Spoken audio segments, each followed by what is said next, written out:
ఇక ఎంఎంటీఎస్లో లైంగిక దాడి కట్టుకదేనా అనుమానిస్తున్న పోలీసులు 250 సీసీ కెమెరాల ఫుటేజ్ పరిశీలన 120 మంది అనుమానితుల విచారణ ట్రైన్లోకి మరో వ్యక్తి ఎక్కినట్లు ఒక్క క్లూ కూడా దొరకలే. లీగల్ ఒపీనియన్ తీసుకొని కేసు మూసివేతకు నిర్ణయం. ఎన్ని ఎన్ని డ్రామాలు ఇల్ల దీంట్లో. ప్రతిపక్షానికి సంబంధించినటువంటి పార్టీల నేతలు డ్రామాలే. ఏది ఈ ట్రైన్కి సంబంధించినటువంటి హైదరాబాద్ ఎంఎంటీఎస్లో ఆంధ్రప్రదేశ్ సంబంధించినటువంటి ఒక అమ్మాయి తమ సెల్ ఫోన్ రిపేర్ చేసుకునేందుకు వెళ్ళి వస్తుండగా ఆ అమ్మాయిని లైంగికంగా దాడి చేసేటువంటి ప్రయత్నం, రేప్ చేసేందుకు ప్రయత్నం చేసింది అనేది, దాంతో తప్పించుకున్నటువంటి ప్రయత్నంలో కదులుతున్నటువంటి రన్నింగ్లో ఉన్నటువంటి ఎంఎంటీఎస్ ట్రైన్లకి వెళ్ళి నేను దూకిన అనేది బాధిత యువతికి సంబంధించినటువంటి వాదన. కానీ ఇవన్నీ పరిశీలించిన తర్వాత ఏది మార్చి 24వ తేదీన అయినటువంటి ఘటన ఇది. మార్చి 24వ తేదీన అయినటువంటి ఘటన పట్ల పోలీసులు అన్ని రకాలుగా అబ్జర్వేషన్ చేయడం జరిగింది. ఎవరెవరు ఎక్కడెక్కడ ఎక్కిండ్లు, కొంతమంది అనుమానితులను విచారించిండ్లు, దగ్గరలో ఉన్నటువంటి సీసీ కెమెరాలను పరిశీలిస్తే అసలైనటువంటి భయంకరమైనటువంటి వాస్తవం బయటపడ్డది. ఆమె పైన లైంగిక దాడి జరగలేదు, ఎవరు కూడా ఆమెను హత్యాయత్నానికి ప్రయత్నించలేదు.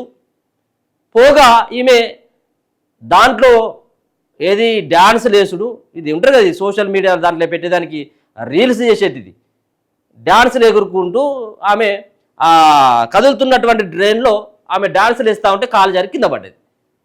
సో ఇది జరిగినటువంటి అంశం. కానీ ఆడ ఏమని చెప్తా ఉన్నారు, ఈమె ఏమని చెప్పింది గతంలో, నా పైన లేదు లైంగిక దాడికి ప్రయత్నం జరిగింది, నా పైన నన్ను ఒక అబ్బాయి నన్ను రేప్ చేసేందుకు ప్రయత్నం, అటువంటి స్టేట్మెంట్ ఇచ్చింది ఆమె పోలీసులకు.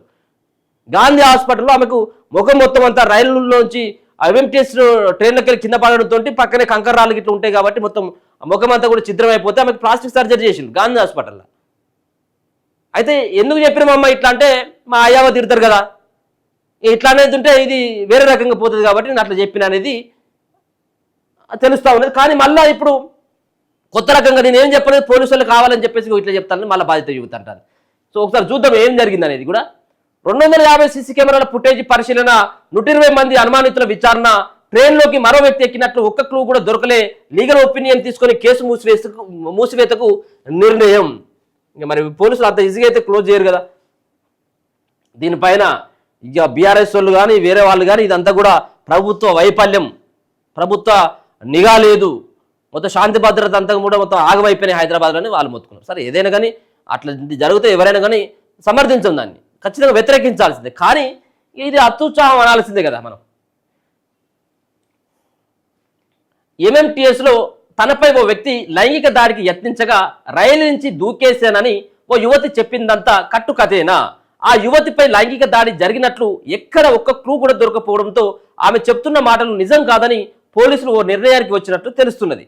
సికింద్రాబాద్ నుంచి మేడ్చల్ వెళ్తున్న ఎంఎంటీఎస్లో గత నెల 22న ఓ వ్యక్తి తనపై లైంగిక దాడికి యత్నించగా రైలు నుంచి దూకి ప్రాణాలు కాపాడుకున్నానని ఓ యువతి వెల్లడించడంతో ఈ విషయం సంచలనంగా మారింది. తీవ్రంగా గాయపడిన ఆమె ఓ ప్రైవేట్ ఆసుపత్రిలో చికిత్స పొంది డిశ్చార్జ్ కూడా అయింది. ఈ కేసును ప్రతిష్టాత్మకంగా తీసుకున్న రైల్వే ఎస్పీ చందన దీప్తి ఆధ్వర్యంలోని టీం నెల రోజులుగా ఏ ఒక్క ఆధారాన్ని వదలకుండా పరిశీలించారు. సుమారు 250 సీసీ కెమెరాలను జల్లెడ పట్టి 120 మంది అనుమానితులను ప్రశ్నించారు. అయితే ఎక్కడ ఒక్క క్లూ కూడా దొరకపోవడంతో బాధితురాలి వాంగ్మూలంపైనే అనుమానం వ్యక్తం చేస్తున్నారు. ఈ క్రమంలో లీగల్ ఒపీనియన్ తీసుకొని కేసు క్లోజ్ చేసే దిశగా ముందుకు వెళ్తున్నారు.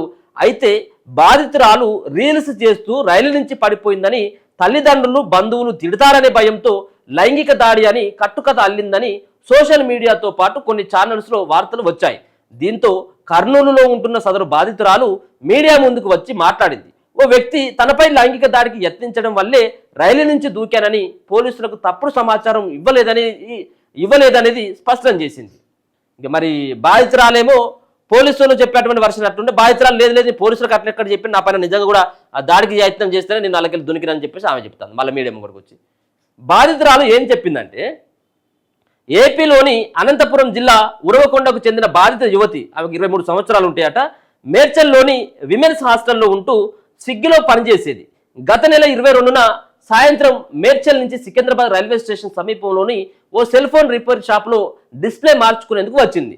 మొబైల్ రిపేర్ చేయించుకుని రాత్రి 7 గంటల 15 నిమిషాలకు ప్లాట్ఫామ్ నెంబర్ 10లో తెల్లాపూర్ మేడ్చల్ ఎంఎంటీఎస్ రైలు ఎక్కింది. ఆ టైంలో యువతితో పాటు మరో 2 మహిళలు మాత్రమే ఉన్నారు. అల్వాల్లో వారు ఇద్దరు దిగిపోయారు. తర్వాత యువతి ఒక్కతే బోగిలో ఉంది. 8-15 నిమిషాలకు 25 ఏళ్ల యువకుడు ఆమెపై లైంగిక దాడికి యత్నించాడు. దాంతో యువతి రైలులో నుంచి కిందికి దూకింది.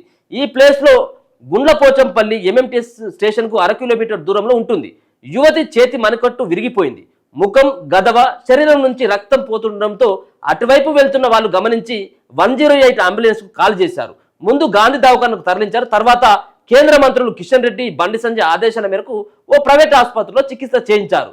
ఎవరి ఫోటో చూపించిన దర్యాప్తులో భాగంగా 120 మంది అనుమానితులను రైల్వే పోలీసులు ప్రశ్నించారు. అయితే ఎవరు బాధితురాలు చెప్పిన రూట్లో లేనట్లు గుర్తించారు.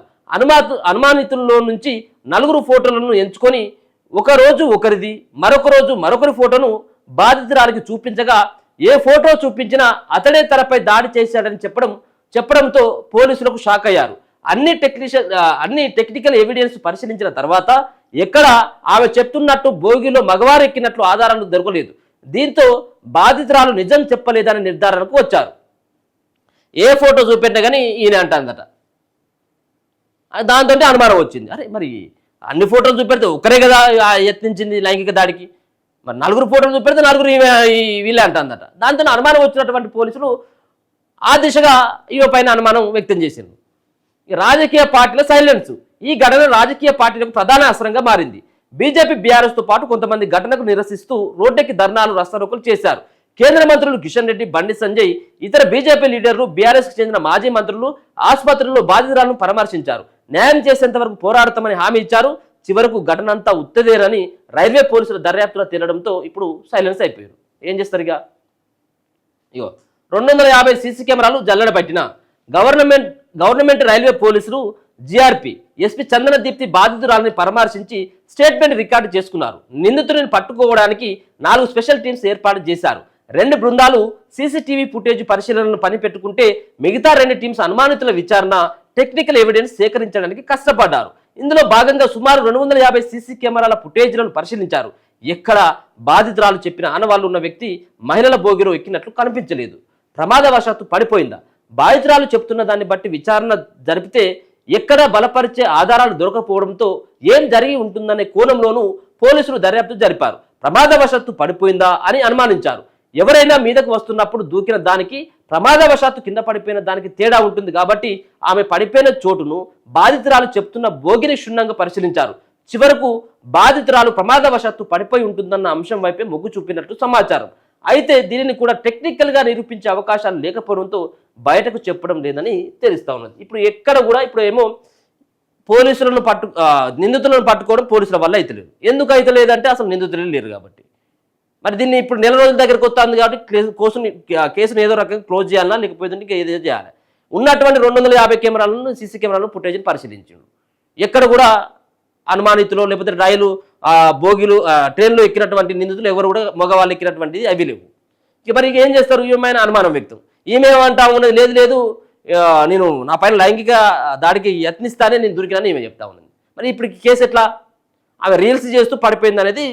కానీ బయటకు ఎట్లా టెక్నికల్గా ఉండాలి కదా. బయట వాళ్ళకు ఒకవేళ పోలీసు వాళ్ళు మీడియా సమావేశం పెట్టి చెప్పాలంటే ఈ విధంగా జరిగిందని కొంత టెక్నికల్గా వాళ్ళు చూపెట్టాల్సినటువంటి అవసరం ఉంటుంది.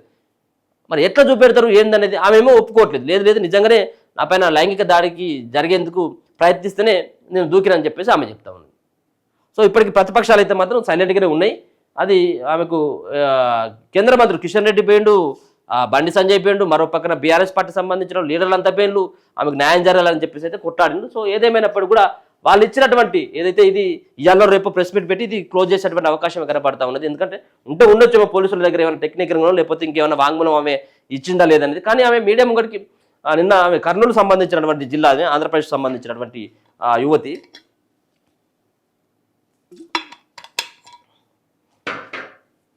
ఏదైతే ఈ రకంగా ప్రచారం అయితే ఉన్నదో అందులో భాగంగా ఆమె మళ్ళీ మీడియా ముంగడికి వచ్చి లేదు నా పైన నిజంగా అట్లా జరిగింది, కావాలని చెప్పేసి పోలీసులు ఈ కేసులు క్లోజ్ చేసేందుకే ఇటువంటి ప్రయత్నం చేస్తూ ఉన్నారు అనేది ఆమె యొక్క వాదన. చూద్దాం ఎటు వరకు పోతుంది ఆ అంశం అనేది.